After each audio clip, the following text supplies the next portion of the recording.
ओम शांति। आज के प्राणेश्वर बाबा के 23/6/21 के महावाक्य हैं, जिनमें बाबा ने कहा है, बच्चे, आत्मा में जो विकारों का किचरा भरा हुआ है उसको योग बल से ही निकालेंगे और तभी आत्मा पावन बनेगी। याद से ही हम पिछले जो 63 जन्मों का किचरा भरा हुआ है वो निकालेंगे।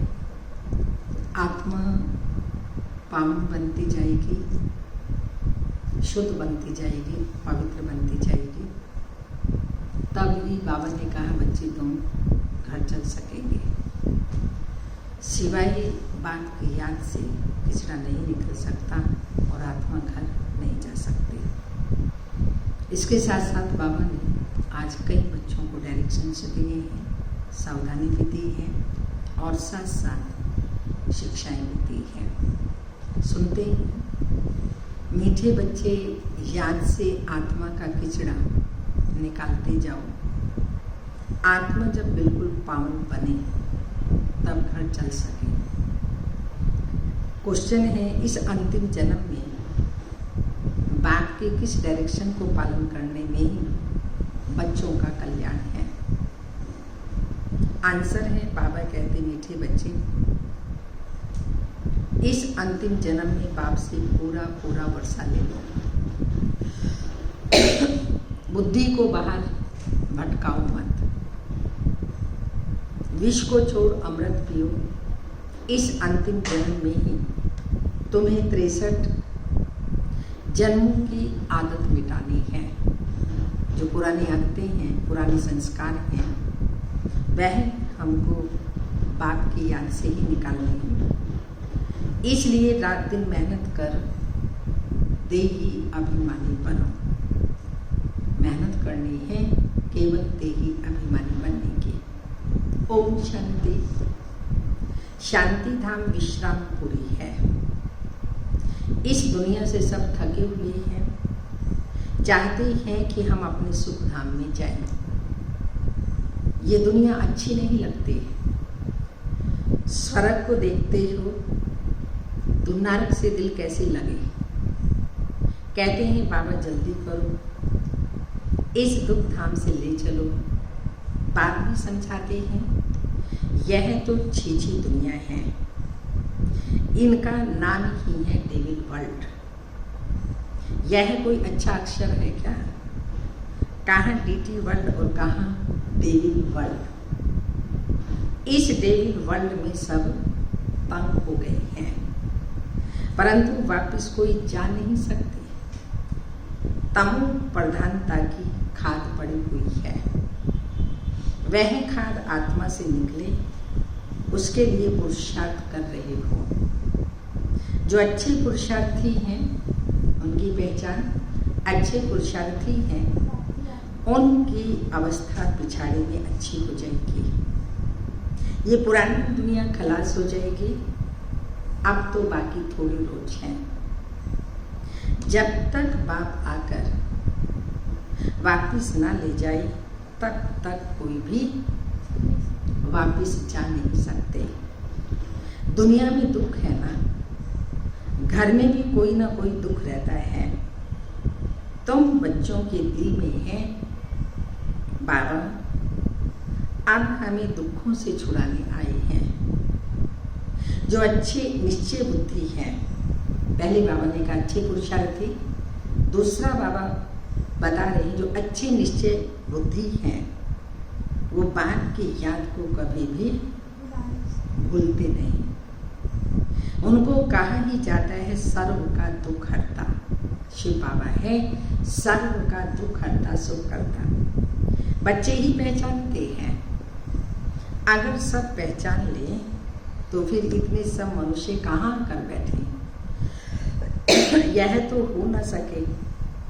इसलिए ड्रामा में युक्ति भी ऐसी रची हुई है। जो श्रीमत पर चलते हैं वही ऊंच पद पा सकते हैं। वह तो ठीक है, सजाएं खाकर भी शांति धाम अथवा पावन दुनिया में जाएंगे, परंतु ऊंच पद पाने के लिए तो पुरुषार्थ करना पड़े। दूसरा पावन बनने बिगर पावन दुनिया में कोई भी जा नहीं सकते। यह जो कहते हैं फलाना ज्योति ज्योत समाया वापिस गया, यह हो नहीं सकता।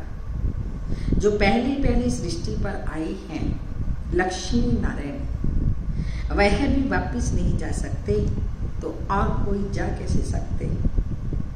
इनके भी अब 84 जन्म पूरे हुए हैं। अब जाने के लिए लक्ष्मी नारायण भी वापिस घर जाने के लिए, फिर राजधानी में आने के लिए क्या कर रहे हैं? कौन सा पुरुषार्थ कर रहे हैं? और कौन सा पुरुषार्थ कर रहे हैं? तपस्या कर रहे हैं। सब पुकारते हैं एक बाप को, ओ गॉड फादर, ओ लिबरेटर। वह गॉड फादर है, दुख हरता सुख करता। कृष्ण आदि और किसी को थोड़ी पुकारते हैं। क्रिश्चियन हो मुसलमान हो, सब ओ गॉड फादर कह बुलाते हैं। आत्मा बुलाते हैं अपने फादर को। फादर कहते हैं तब जब समझते हैं हम आत्मा हैं। आत्मा भी कोई चीज है ना, आत्मा कोई बड़ी चीज नहीं है। वह तो एक स्टार है और अति सूक्ष्म है। जैसे बाबा है वैसे ही आत्मा का स्वरूप है। अब तुम बाप की महिमा करते हो, वह सत्य चित्त आनंद है, ज्ञान का सागर है, आनंद का सागर है। तुम्हारी आत्मा भी उनके समान बनती है। तुम्हारी बुद्धि में अब सारे सृष्टि के आदि मध्य अंत का ज्ञान आ गया है, और कोई मनुष्य मात्र में यह ज्ञान नहीं है। सारा भारत सारी विलायत ढूंढ लो, ऐसा ज्ञान कहीं मिला हो सारे विश्व में ढूंढ लो, कोई को भी पता नहीं है। आत्मा 84 जन्मों का पाठ बजाती है। 84 लाख तो इम्पॉसिबल, 84 लाख जन्मों का तो कोई वर्णन भी न कर सके। तो बात कहते हैं तुम अपने जन्मों को नहीं जानते हो, हम सुनाते हैं। वह सब सुनते हुए भी पत्थर बुद्धि समझते ही नहीं। 84 लाख जन्म तो कोई सुना ही कैसे सकते हैं। अभी तुम जानते हो हम कौन हैं?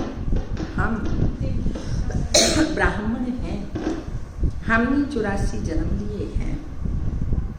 ब्रह्मा ने भी 84 जन्म लिए हैं। विष्णु ने भी 84 जन्म लिए हैं। ब्रह्मा सो विष्णु, विष्णु सो ब्रह्मा। लक्ष्मी नारायण ही 84 जन्म ले, फिर ब्रह्मा सरस्वती बनते हैं। यह भी समझने की बात है ना। तो बाप कहते हैं हर 5000 वर्ष बाद आकर समझाता हूँ। 5000 वर्ष का चक्कर है। अभी तुमने वर्णों का राज भी समझा है, हम सो का अर्थ भी समझा है।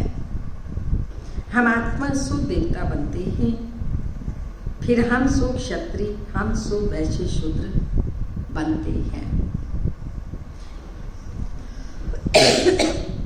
इतने इतने जन्म लेते हैं, फिर हम सो ब्राह्मण बनते हैं। ब्राह्मणों का यह एक जन्म है। यह है ही तुम्हारा हीरे जैसा जन्म। तो बात कहते हैं यह तुम्हारा उत्तम शरीर है, इससे तुम स्वर्ग का वर्षा पा सकते हो। इसलिए और कोई तरफ भटकते नहीं। भटको मत, ज्ञान अमृत पियो। समझ में भी आता है बरोबर 84 जन्म लेते हैं। तुम पहले सतयुग में सतो प्रधान थे, फिर सतो बने, फिर चांदी की खाद पड़ी, एकदम पूरा हिसाब बताते हैं। बाबा, कैसे आत्मा सतो प्रधान बनती है, फिर सतो रजो तमो बनती, कैसे खाद पड़ती है, ये पूरा हिसाब बताते हैं। अब गवर्नमेंट भी कहती है सोने में खाद मिलाओ, 14 कैरेट सोना पहनो, सोने में खाद डालना, ये भारतवासी अब सब समझते हैं। शादी कराते हैं तो एकदम सच्चा सोना पहनाते हैं। सोने पर भी भारतवासियों का बहुत प्यार है। क्यों? भारत की बात मत पूछो। सतयुग में तो सोने के महल थे, सोने की ईंटें थी। जैसे यहाँ ईंटों की ढेर लगी रहती है, बाप कहते हैं ये तुम्हारा उत्तम शरीर है, इससे तुम स्वर्ग का वर्षा पा सकते हो, इसलिए अब और कोई तरफ भटको मत, ज्ञान अमृत पियो। समझ में आता है बरोबर 84 जन्म लेते हैं। तुम पहले सतयुग में सतो प्रधान थे, फिर सतो बने, फिर चांदी की खाद पड़ी, एकदम पूरा हिसाब बताते हैं। सब हिसाब बाबा स्पष्ट बताते हैं। अब गवर्नमेंट भी कहती है सोने में खाद मिलाओ, 14 कैरेट सोना पहनो, सोने में खाद डालना, ये भारतवासी अब सब समझते हैं। शादी कराते हैं तो एकदम सच्चा सोना पहनते हैं। सोने पर ही भारतवासियों का बहुत प्यार है। क्यों? भारत की बात मत पूछो। सतयुग में तो सोने के महल थे, सोने की ईंटें थी। जैसे यहाँ ईंटों की ढेर लगी रहती है, वहाँ सोने चांदी की ढेर रहती है। माया मच्छंदर का खेल दिखाती है। उसने सोने की ईंटें देखी, सोचा नीचे ले जाता हूँ। नीचे उतरा तो देखा कुछ भी नहीं है, कुछ ना कुछ बात लगती है। बच्चियाँ समझती हैं अभी हम फिर से स्वर्ग में जाते हैं। फिर अगर पति आदि तंग करते हैं तो बेचारी अंदर भी रोती है, कब हम सुख धाम में जाएंगे। बाबा अब जल्दी करो। बाबा कहते हैं बच्चे जल्दी कैसे करो, पहले तुम योग बल से अपना किचरा तो निकालो, योग की यात्रा पर रहो। तो बात धीरज देते हैं, पुकारते भी हैं हे पतित पावन आओ, गाते भी हैं सर्व का सदगति दाता एक, यहाँ की ही बात है। आकासुर बकासुर ये सब बातें संगम समय की ही है, यह है ही आसुरी दुनिया। तो बाप समझाते मैं कल कल संगम पर ही आता हूँ, जब सारा झाड़ जर्जरी हो अवस्था को पा जाता है। तुम जानते हो सतयुग में हर चीज सतो प्रधान होती है। यहाँ इतने पंछी जानवर आदि हैं, ये सब इतने वहाँ नहीं होंगे। बड़े आदमियों के पास अच्छी सफाई रहती है, उन्हों के रहने का स्थान फर्नीचर आदि बहुत अच्छा होता है। तुम भी इतने ऊंच देवता ही बनते हो, वहाँ ऐसी कोई छीछी चीज रह न सके। यहाँ तो मच्छर आदि अनेक प्रकार की बीमारियां हैं, कितनी गंदगी रहती है। गांवों में इतना गंद नहीं रहता, बड़े बड़े शहरों में बहुत गंदगी रहती है, क्योंकि बहुत मनुष्य हो गए हैं, रहने की जगह नहीं है। तुम सारे विश्व के मालिक बनते हो। मनुष्य गाते हैं घटी में ब्रह्मा, घटी में विष्णु आदि आदि, घट में ही 9 लाख तारे। ब्रह्मा से विष्णु बन जाते हैं, विष्णु के साथ सितारे भी हैं। सतयुग में देवता बनते हैं, इतने थोड़ी होते हैं। चार पहले छोटा होता है, फिर व्रती हो पाता है। सतयुग में तो बहुत थोड़े होंगे, मुट्ठी जितने तो मनुष्य होते हैं। इतने के लिए गंगा जमुना तो है ही, उन नदियों के आसपास रहते हैं। 5 तत्व भी देवताओं के गुलाम बन जाते हैं। कभी बेकायदे बरसात आदि नहीं पड़ती, कभी नदी उछल नहीं खाती, नाम ही है स्वर्ग। फिर क्या? अब कहते हैं स्वर्ग की आयु इतने लाख वर्ष। अच्छा भला वहाँ कौन राज्य करते थे यह तो बताओ, कितने कपोड़े लगाते रहते हैं। तुम जानते हो हम कल पहले माफी अब पाठ बजा रहे हैं। रुद्र ज्ञान यज्ञ में अनेक प्रकारों के असुरों के विघ्न पड़ेंगे। फिर मनुष्य समझते हैं असुर लोग ऊपर से गंध गोबर आदि डालते हैं, परंतु नहीं। तुम देखते हो कितने विघ्न पड़ते हैं, अबलाओं पर अत्याचार होते हैं, तब तो पाप का घड़ा भरेगा। तो पाप कहते हैं थोड़ा सहन तो करना पड़ेगा।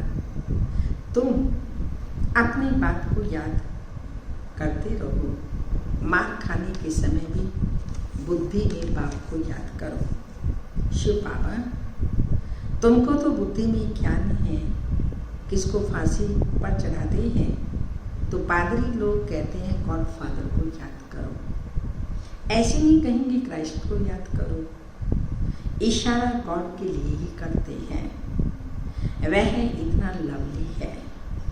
सब उनको पुकारते हैं, आत्मा पुकारती है। अब देही अभिमानी बनने की ही मेहनत है। 63 जन्म तुम देह अभिमान में रहे हो, अभी इस जन्म में वह आधा कल्प की आदत मिटानी है।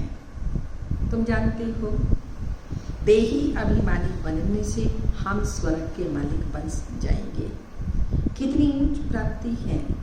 तो रात दिन इसी कोशिश में रहना पड़े। मनुष्य धंधे आदि के लिए भी मेहनत करते हैं। आमदनी में मनुष्य को कभी झुटका उबासी नहीं आती, क्योंकि आमदनी है, पैसे की खुशी रहती है, थकने की कोई बात नहीं रहती। बाबा भी अनुभवी है, ब्रह्मा बाबा रात को स्टीमर्स आते थे तो आकर माल खरीद करते थे। जब तक ग्राहक की जेब खाली ना करे तब तक उनको छोड़े नहीं। बाबा ने रथ भी पूरा अनुभव लिया है, इसने सब अनुभव किया है। गाँव का छोरा था, 10 आने मन अनाज बेचता था। अभी तो देखो विश्व का मालिक बनते हैं। एकदम कामड़े का था, फिर चढ़ गया तो एकदम ज्वारात के धंधे में लग गया। बस ज्वारात की बात, यह फिर है सच्चे ज्वारात। ज्ञान रतन है सच्चे ज्वारात। ये होता है रॉयल व्यापार। बाबा बहुत अनुभवी है। बाबा वाइसराय आदि के घर में ऐसे जाते थे जैसे अपने घर। इनको फिर कहा जाता है अविनाशी ज्ञान रतन। जितना यह बुद्धि में धारण करेंगे इससे तुम पदम पति बनेंगे। शिव बाबा को कहा जाता है सौदागर, रत्नागर। उनकी महिमा भी गाते हैं, फिर कह देते हैं सर्वव्यापी है। महिमा के साथ फिर इतनी गलानी, कैसी हालत हो गई है भक्ति मार्ग की। तो बात कहते हैं सब भक्ति पूरी होती है तब भक्तों का रक्षक बाप आते हैं। बहुत भक्ति कौन करते हैं यह भी सिद्ध हो जाता है।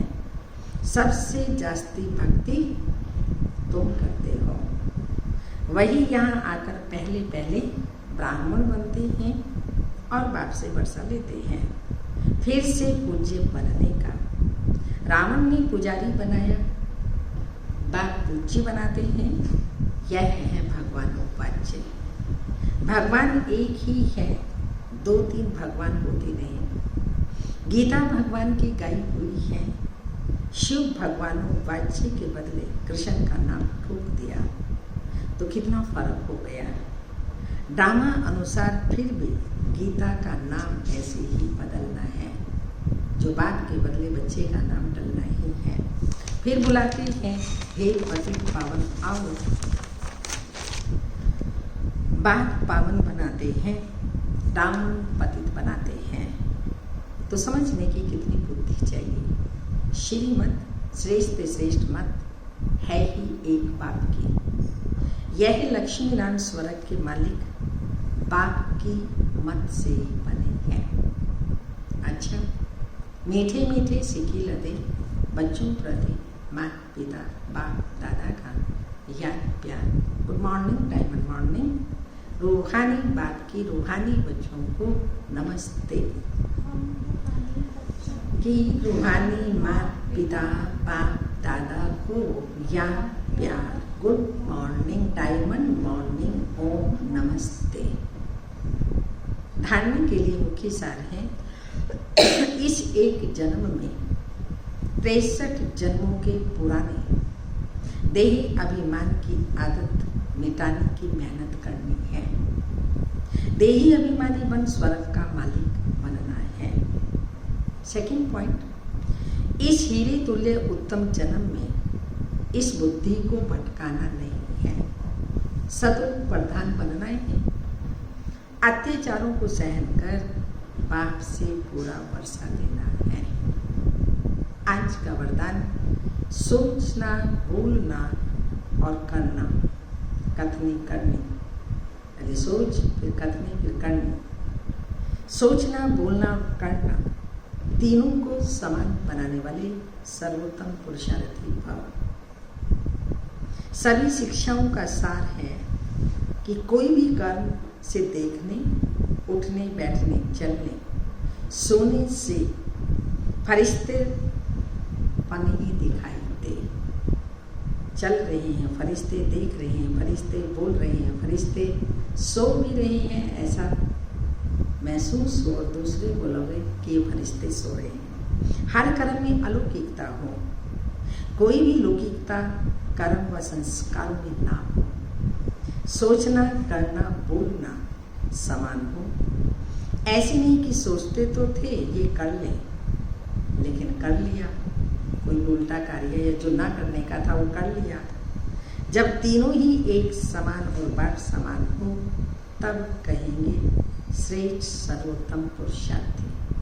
कोई भी सोच बोल कर्म करने से पहले ये टैली करें, ये ब्रह्मा बाप ने संस्कार था उनमें, संकल्प किया उन्होंने, बोला उन्होंने, कर्म किया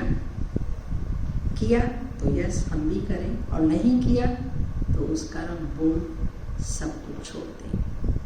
स्लोगन, जिम्मेवारी उठाना। कोई भी सेवा की हम जिम्मेवारी उठाते हैं तो जिम्मेवारी उठाना अर्थात एक्स्ट्रा दुआओं का अधिकारी बनना, एक्स्ट्रा दुआओं का अधिकारी बनना। आज की मामा की पॉइंट है, कल शायद आपको नहीं बताई गई क्योंकि उसमें थी नहीं, बाद में ये देखा तो इसे हम सुना रहे हैं। अपने में कोई कमी देखी तो दृढ़ता रखनी चाहिए, चेकिंग करनी है, चेकिंग मास्टर बनना है, ये बाबा ने 4 दिन पहले कहा। तो अगर आपने अपने में कोई कमी देखी तो दृढ़ता रखनी है, बस कल यह भूल होगी नहीं। ऐसे नहीं कि चाहता भी हूँ परंतु होता ही नहीं। अच्छा पुरुषार्थ करना, अच्छी धारणा करना, अच्छा गुण धारण करना चाहता हूँ पर होता नहीं, ऐसा नहीं। जो बुराई है, जिसको विकर्म समझता हूँ, वह तो धक से छूट जाना चाहिए। बुराई विकर्म जो मैं समझता हूँ वो धक से छूट जाना चाहिए, माना हमें झाट को बनना है। तपस्या की पॉइंट है, हर समय हर आत्मा के प्रति हर समय हर आत्मा के प्रति मनसा स्वतः,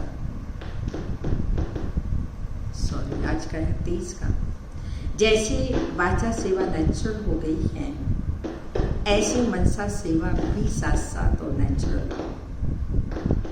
वाणी के साथ मनसा सेवा भी करते रहो तो आपको बोलना कम पड़ेगा। बोलने में जो एनर्जी लगाती हो वह मनसा सेवा के सहयोग के कारण वाणी की एनर्जी जमा होगी और मनसा की शक्तिशाली सेवा सफलता ज़्यादा अनुभव कराएगी। बोलने से, इवन सोचने से भी हमारी एनर्जी वेस्ट जाती है। उस एनर्जी को सेव करेंगे तो हमारी मनसा शक्तिशाली होगी। ओम शांति।